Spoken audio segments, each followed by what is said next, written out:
Welcome back to SnowRunner. This is not a false alarm, this is not a test.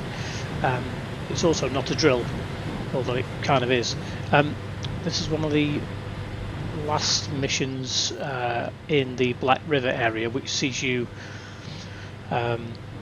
picking a large piece of drilling equipment up and taking it to the drilling site in Black River.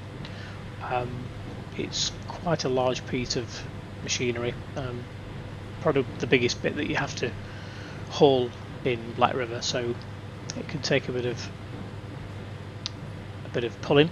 As you can see here, I'm just kind of trying to plan a route which doesn't involve too many really sharp curves. This is quite a big piece of kit, and avoiding sharp turns and small shortcuts is ideal, really. So this is kind of what I'm planning here at the moment, although it doesn't quite go to plan, as you'll see. But it's always good to plan your route out, even if you're familiar with the area. I thought it was particularly useful to plan it on this one, just because of the sheer size of the equipment that we're having to haul. I'm using the Royal BM again for this, which is a great truck, and you can see the piece of kit that's already strapped on. I think you need a saddle high for this. It's one of the saddles anyway, either high or low. I think it's a high, saddle high. Looks like a high actually, looking at that.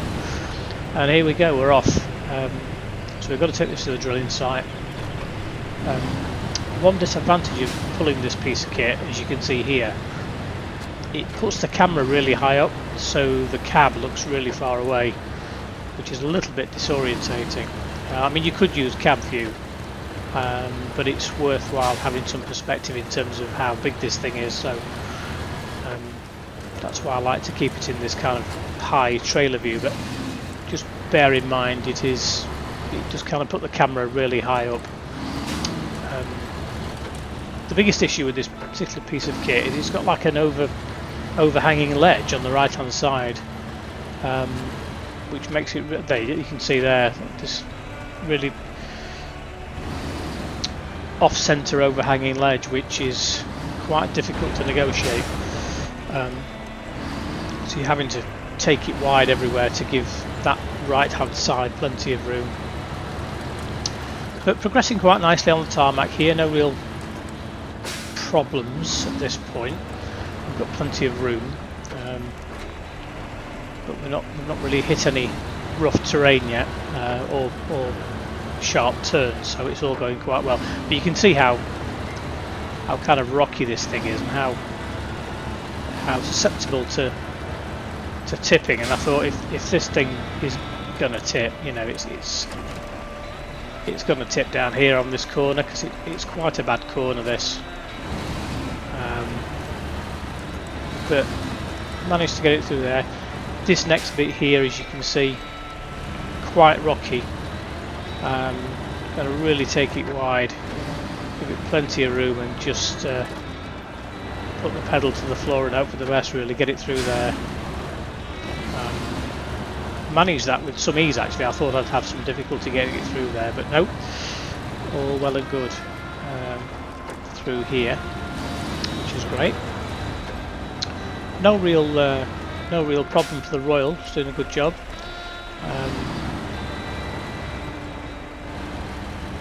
Again here, plenty of room on this part of the track, although you can start seeing it's getting a bit rougher here, the terrain's a bit more problematic. Got some more tarmac coming up ahead, so again, no great problem. My original plan was to go through, it's quite a winding area that takes you to the drill site, and I would have hung a left here, but I looked at it and thought, nah, that ain't going down there. And if I got it down there, I certainly wouldn't get it round the corner. So I had a bit of a change of plan, but you can see the ledge there. how that thing hangs over to one side. So I aborted that plan. I thought there's no way I'm going to get it through that forest area. I thought what I'm going to have to do is cancel that route and come the long way around, stick to the wide main roads, play it safe. It's a bit longer, but hey, you know, time is not the enemy here. Stick to the main roads, and again, just planning the route out, just so I don't kind of forget where I'm going really. I normally put these blue dots after every interchange, so as soon as you get to a point on the map where you have two options to go left, right or something like that, I always put a dot on the junction where I'm going, and then just one immediately after, so I can know which direction I'm going to without having to keep checking the map all the time. So version 2 of the route, scrap the first one, version 2, I thought this one might be a bit more of a safer bet in terms of getting this thing to its destination. The Royal BM is a really good truck for this. There are many others that you could use within the game depending on at what point you're doing this map. I would imagine you're doing it fairly early, unless you've gone and done loads in Alaska or Russia and then come back, but there are plenty of those trucks that would do a decent job at this. I would imagine the Western Star is probably quite good for this. It's one of my favourites as well, the Western Star. Watch out for a video on that in the near future. So back on tarmac again, managing to dodge the telegraph poles. The terrain's actually not too bad here. It's not too bad at all.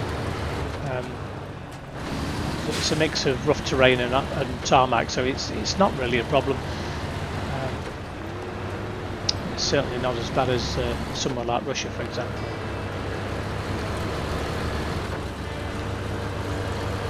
Slow and steady wins the race with this, although I'm probably going a bit quicker than I ought to be really.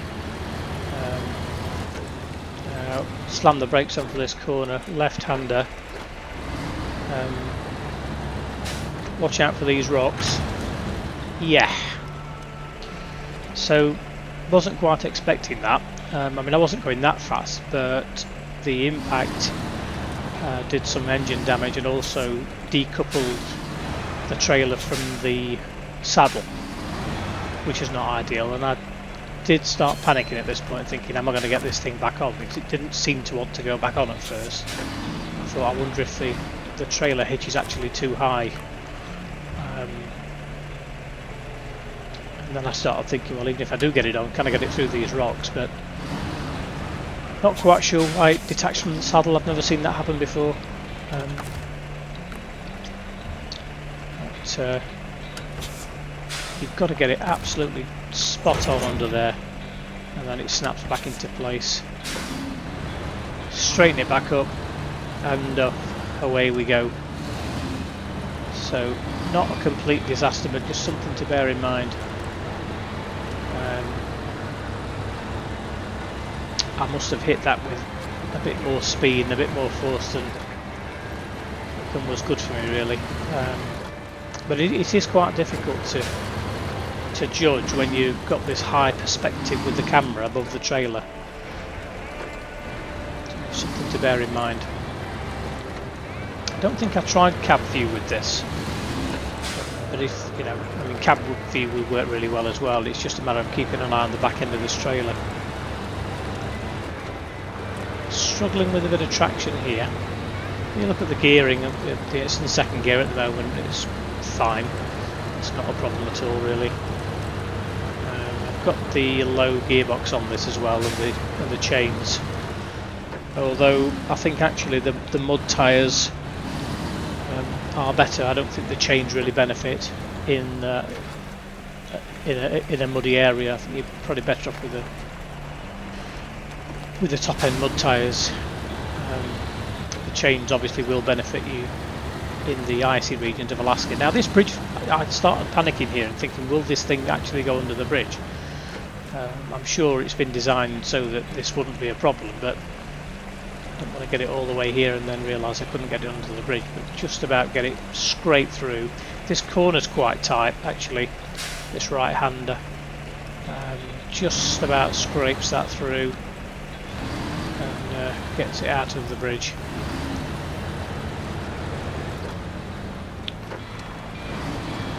So we're down the hill, and this is where things start getting a little interesting. I need to replot a route here. I'd only done it up to this point, so handbrake on for a second.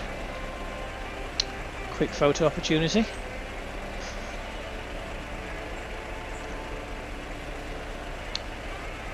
And plot the remainder of the route. So we're going to go right across this dirt road, past the pylon, left-hander over the bridge, and into the drilling site. And the drop-off point is just to the left as you get into the drilling site there. So like I say, you don't have to put that many blue dots as you go through. It's just, I just tend to do it for completeness. It's force of habit. But so turn right here onto the dirt track. Now this is all downhill, and you've got to kind of weave it through these trees, which, to be honest, this thing will just it'll just plough through the trees, the smaller trees anyway. It does start rocking and swaying a bit here.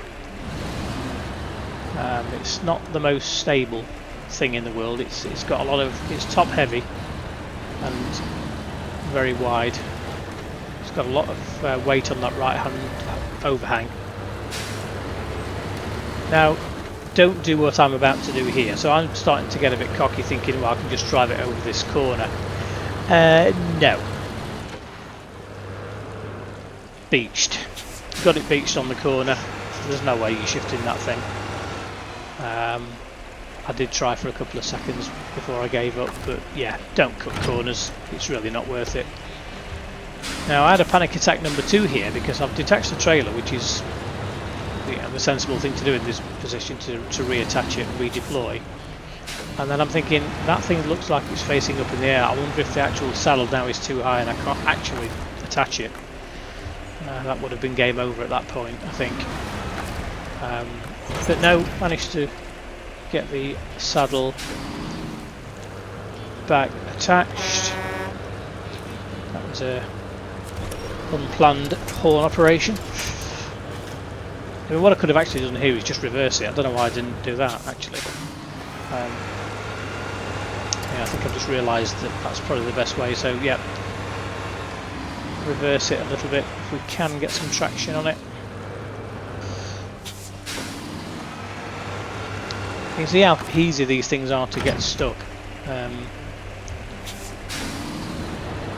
Like I say, no problem getting the truck out on its own, but with that thing behind it, beached at that point, it's not ideal. It doesn't help the fact that we're stuck in mud on the wheels. On the front wheels are stuck in mud here as well, which is not ideal at all. So you see all this time I'm wasting just by having cut that corner. So lesson learnt there really. So I've reattached it more straight on now, and I'm going to pull it over the mud because I know that's a fairly safe area. I've been over it before. Yeah, that winch, that additional winch onto that small twig was not really going to do any good. And then off we go again. This corner is quite difficult. I remember having some trouble with a Paystar on here. It's quite a rough road early on, unless you've got some good equipment. It's quite a rough road. But the Royal BM has no problem at all. You see it's dropping down into first gear now, which again no problem at all. Up into second gear. You kind of know when things are going well. If it's changing up, even if it's only going at slow speed, if it's changing up, you know you're doing all right. So yeah, very mindful of this corner, bearing in mind what's just happened with us.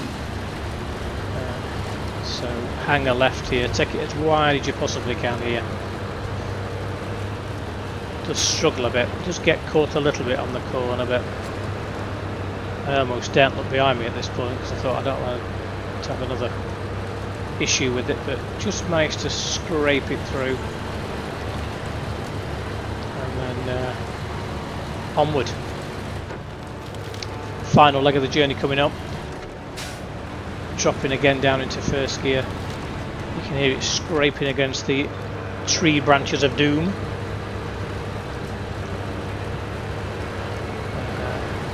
Tyres really digging in now to get it round this corner. I don't know what the weight of this trailer is. That'd be a good feature actually if they could put it into the game. It'd be interesting to know what the weight of some of this stuff is. A quick pause for a photo opportunity. Yeah, weights of trailers and weights of tractor engines and very nearly toppled it there. Very nearly went. Very nearly ended up in the sea or in the river. Yeah, maybe putting the weights of the actual trailers and tankers in the game would be really useful. I think that's a really great shot over the bridge. Not a great deal of room for error there. Just enough room. You certainly wouldn't want to get it stuck in that mud. That's for sure. Over the bridge, home stretch.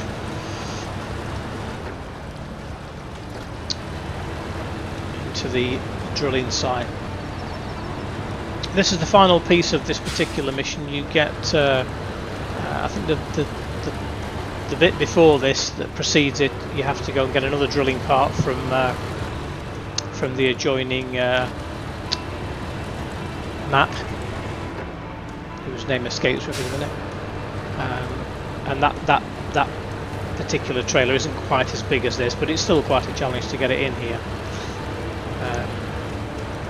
This is a very muddy area and can cause you some problems. In fact, I thought it was going to cause me some problems here, but and where you've got to drop it off is right in the middle of the mud. I mean, because of course it is. So you've got to be careful here, but there we go, ladies and gents. That's not a drill. Hope you've enjoyed that one.